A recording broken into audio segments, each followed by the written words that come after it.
Parliament में आज table कर दिया गया है, बहस होगी और सरकार अपनी ताकत के बल पर मंजूर कराने की कोशिश करेगी। ये मेजॉरिटेरियन अप्रोच है, अनकॉन्स्टिट्यूशनल है और ज़बरदस्ती है। पार्लियामेंट में पेश हो गया है। औक़ाफ़ से मुताल्लिक़ अमेंडमेंट्स पार्लियामेंट में पेश कर दी गई हैं और जिस तरह पेश की गई हैं ये अनकॉन्स्टिट्यूशनल है। ये जो हुकूक हैं इनको गस्ब करने की कोशिश है।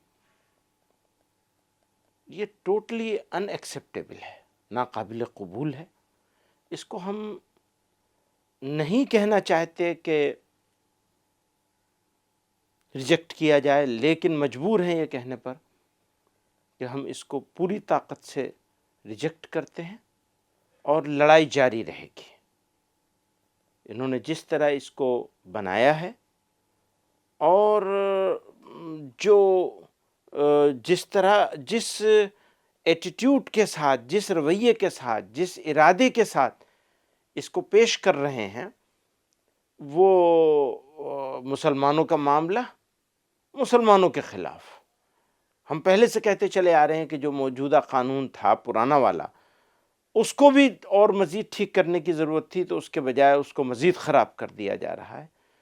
तो ये हमको मंजूर नहीं है, किसी कीमत पर मंजूर नहीं। एक अक़लियत की हैसियत से मैं ये कहना चाहता हूँ कि ये टोटली अनएक्सेप्टेबल है। हम इसको रिजेक्ट करते हैं, लड़ाई जारी रहेगी।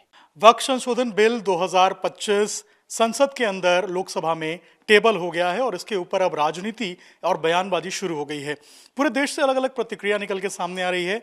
बरेली में हम मौजूद हैं, मौलाना साहब हमारे साथ हैं। मौलाना शहाबुद्दीन रिजवी बरेलवी ऑल इंडिया जमात एसोसिएशन के हेड हैं। सर, ये जो बिल टेबल हुआ है, इस पर कई सारी बातें निकल के सामने आ रही हैं। एक मुस्लिम होने के नाते, मौलाना होने के नाते, बरेलवी होने के नाते विशेष रूप से बरेली के लोग क्या सोच रहे हैं और इस बिल में क्या खामियां, क्या खूबियां हैं? देखिए, वक्फ संशोधन बिल ये नया नहीं है और इससे पहले भी कांग्रेस की गवर्नमेंट थी तो उसमें भी 4 से 5 बार संशोधन हुआ और ये 100 साल पुराना बना हुआ कानून है, कोई नया कानून नहीं है। मगर ज़माने और हालात के तकाज़े होते हैं और ज़माने की ज़रूरतें होती हैं, उसके तहत तरमीम और तब्दील संशोधन होता रहता है। ऐसे संविधान में भी 100 बार संशोधन हो चुका है ज़रूरतों के हिसाब से। ऐसे ही वक्फ में भी आज मोदी साहब की गवर्नमेंट है, उनकी गवर्नमेंट में संशोधन हो रहा है, तो ज़रूरत थी इसलिए संशोधन हो रहा है। और ज़रूरत क्या थी? वो ज़रूरत ये थी कि वक्फ बोर्ड जितने भी हिंदुस्तान में हैं और ख़ास तौर पर उत्तर प्रदेश में वक्फ बोर्ड, तो ये लोग जो थे, चेयरमैन, मेंबर और संबंधित अधिकारी, ये लोग मिल करके करप्शन का इन लोगों ने अड्डा बना दिया था। और हमारे बुज़ुर्गों ने जिस मकसद के लिए इन ज़मीनों को वक्फ किया था, उन मकसद में इन ज़मीनों की आमदनी का इस्तेमाल नहीं हो रहा था। और वो मकसद क्या था कि नेक के काम, खैर के काम, जन कल्याण के काम, फलाही रिफाही काम, उन लोगों के लिए जो गरीब, कमज़ोर, लाचार, यतीम और बेवा मुसलमान हैं, उनकी यतीमों की किफ़ालत करना और बेवाओं की सरपरस्ती करना, जो गरीब कमज़ोर लोग हैं उनको आर्थिक तौर पर मदद करना। तो ये सब न हो करके भू माफियाओं से मिल करके वक्फ बोर्ड के चेयरमैन, मेंबरान, संबंधित अधिकारी ये सब ज़मीनों को खुर्द-बुर्द कर रहे थे, बेच रहे थे और लाखों रुपया वो अपनी पॉकेटों में रख रहे थे और मकसद से बिल्कुल एकदम भटक गए थे। तो अब ये संशोधन बिल आ रहा है तो इससे अब वाकिफ़ की मंशा के मुताबिक ये जो है वो काम होगा, गरीब, कमज़ोर, लाचार मुसलमानों की मदद होगी। मैं दावे से आपसे कहना चाहता हूँ, बिल्कुल दावे के साथ आपके चैनल के माध्यम से मैं बताना चाहता हूँ कि वक्फ की ज़मीनें इतनी हैं पूरे भारत में, अगर तमाम ज़मीनों का सही इस्तेमाल किया जाए और जायज़ तरीक़े से होने वाली आमदनी गरीब, कमज़ोर मुसलमानों पर ख़र्चा की जाए तो पूरे भारत में एक भी मुसलमान गरीब नहीं मिलेगा। भारत के मुसलमानों की गुर्बत ख़त्म हो जाएगी और जो आप देखते हैं कि चौराहों पे, रोडवेज में, बसों में दाढ़ी वाले और क्या नाम है, बुर्का पोश खवातीन, ये खवातीन जो भीख मांगती हुई मिल रही हैं, ये कोई भी भीख मांगती हुई नहीं मिलेगी। एक मुसलमान भी भीख मांगता हुआ नहीं मिलेगा। लेकिन सर, आप जो बात कह रहे हैं, कई लोग हैं जो इसका विरोध कर रहे हैं। वो कह रहे हैं कि इससे ज़मीनें छीन ली जाएंगी, इससे जो है हमारी जो पुराने पूर्वज ने हमें जो दान किया था वो ले लिया जाएगा। आप कैसे समझाएंगे उनको, कैसे बताएंगे, क्या बोलेंगे इनके ऊपर? देखिए, ये जो गलतफहमी है, ये गलतफहमी पैदा की all India Muslim press law board ने और MIM के अध्यक्ष असदुद्दीन ओवैसी साहब ने। इन दो लोगों ने सबसे कलीदी किरदार अदा किया मुसलमानों के दिलो दिमाग में गलतफहमी पैदा करने के लिए। इन्होंने मुसलमानों को डर दिखाया और भय दिखाया, और अभी भी आज के दिन भी पार्लियामेंट में तकरीर कर रहे हैं तो भी वो डर दिखा रहे हैं, भय दिखा रहे हैं कि गवर्नमेंट ज़मीन छीन लेगी, ये कर लेगा, वो कर लेगा, और ये मस्जिदें महफूज नहीं है, मस्जिदों को ख़तरा है। जबकि मैं दावे से कह रहा हूँ, इस बिल में कहीं भी कोई ऐसी इबारत नहीं है, अंडरलाइन भी नहीं है, कोई बैन सुतूर भी कोई ऐसी इबारत नहीं है जिससे कोई मस्जिद को ख़तरा हो, मज़ार को ख़तरा हो, दरगाह को ख़तरा हो, ईदगाह को ख़तरा हो, कब्रिस्तान को ख़तरा हो। किसी भी मस्जिद, दरगाह, ईदगाह को कोई इस बिल से कोई खतरा नहीं है। आप कह रहे हैं खतरा नहीं है। All India Muslim personal law board की तरफ से कहा जा रहा है कि हम विरोध करेंगे, हम सड़क पे उतर के विरोध करेंगे। कई बार कई लोग ऐसा कह रहे हैं कि हम जो है प्रोटेस्ट सड़कों पे आगे करेंगे। उनको आप क्या कहेंगे?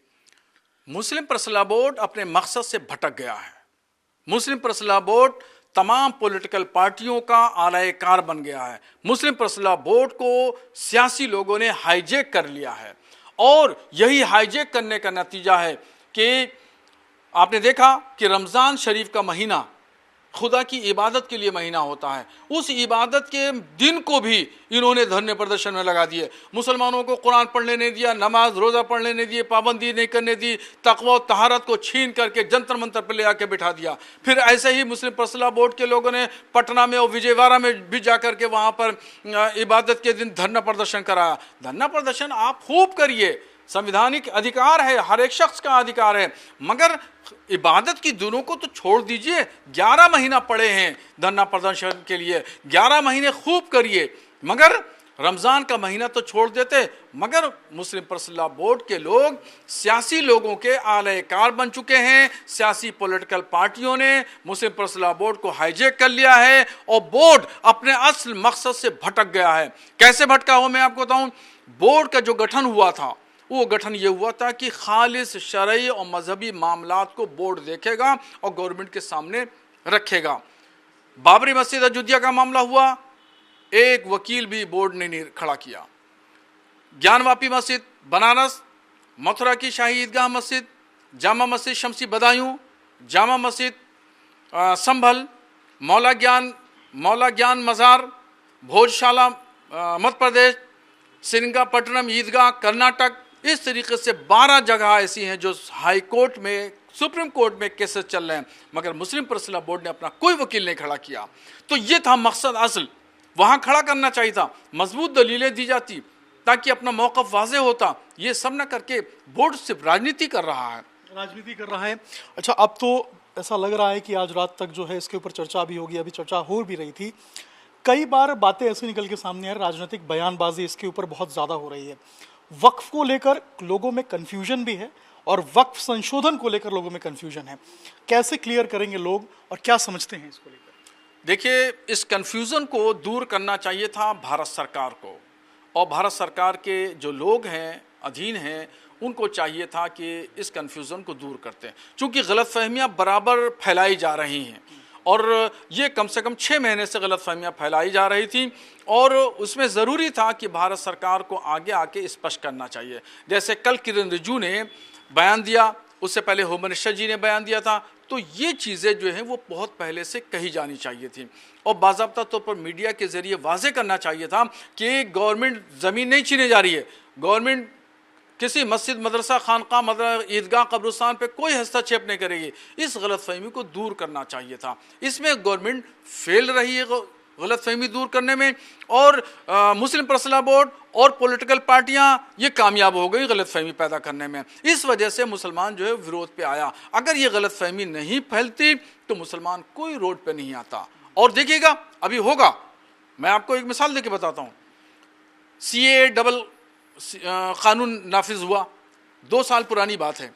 कितना शोर शराबा मुल्क में हुआ, हंगामा हुआ, और इन्हीं लोगों ने, इन मुसलमान लीडरों ने और ये क्या नाम है मुस्लिम संगठनों ने और असदुद्दीन ओवैसी साहब ने पूरे देश में घूम घूम करके कहा कि CAA लागू हो गया तो मुसलमानों की शहरियत छीन ली जाएगी, नागरिकता ख़त्म कर दी जाएगी, 2 नंबर के शहरी हो जाएंगे। क्या हुआ?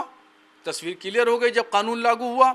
और मैं खुद जानता हूँ हमारे बरेली में कुछ ऐसे मुसलमान हैं जिनको शहरियत दी गई। इस कानून में मैंने पहले भी कहा था, जब CAA का एहतजाज चल रहा था उस वक्त भी मैंने स्पष्ट किया था कि ये कानून नागरिकता यानी शहरियत को छीनने वाला नहीं बल्कि ये तो देने वाला है, और इस कानून का मुसलमानों से कोई लेना देना नहीं। अभी आप देख लीजिएगा, आज रात में या कल किसी वक्त पास हो जाएगा बिल। पास होने के बाद में पूरी तस्वीर क्लियर हो जाएगी, और इसका ऐसा ही होगा।